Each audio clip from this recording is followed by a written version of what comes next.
সাকিনা কবে দেখা করাবে তোমার বয়ফ্রেন্ডের সাথে? তাড়াহুড়া করো না, দেখা করাবো।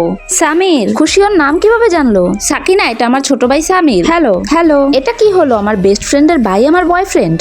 আপুকে বলে দেওয়া উচিত, এখন বলা যাবে না। যদি খুশি না মানে তখন কি হবে? তোমরা কি কথা বলছো? কিছু না আপু, ট্রিট দেওয়ার জন্য থ্যাংক ইউ। আজ সূর্য কোন দিক দিয়ে উঠেছে? তুই এত ভালো হলি কবে থেকে?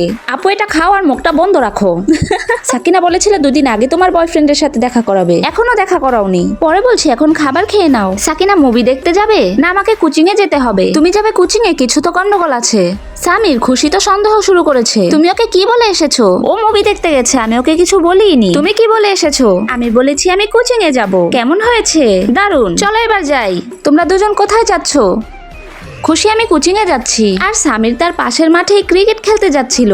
কোথায় তোমার কোচিং? কোন সাবজেক্ট পড়ছো? টিচারের নাম কি? আপু সাকিনাকে ফোর্স করো না। সত্যি বলতে আমি ওকে এখানে ডেকেছি। অনেক হয়েছে, এবার বলো তোমাদের এই চক্কর কবে থেকে চলছে? তুমি কিভাবে জানলে? আপু? আমার ওই দিন রেস্টুরেন্টেই সন্দেহ হয়েছিল। আর ওই নোটবুকস যেটা আমি আমার ভাইয়ের কাছে দেখেছি, ওই একই বই আমি তোমার কাছেও দেখেছি। তখন আমার সন্দেহ পুরোপুরি পাক্কা হলো। তুমি আমার সবচেয়ে ভালো বন্ধু, আর তুমি আমার ভাইকেই নিজের জালে ফাঁসিয়ে নিলে। আর তুই আমার কাছে এসব কথা কিভাবে লুকালি? আপু আমরা ভয় পেয়েছিলাম তুমি যদি আমাদের সম্পর্কটা মেনে না নাও। আরে বোকা, তোদের এই সম্পর্কে সবচেয়ে বেশি খুশি আমি হয়েছি।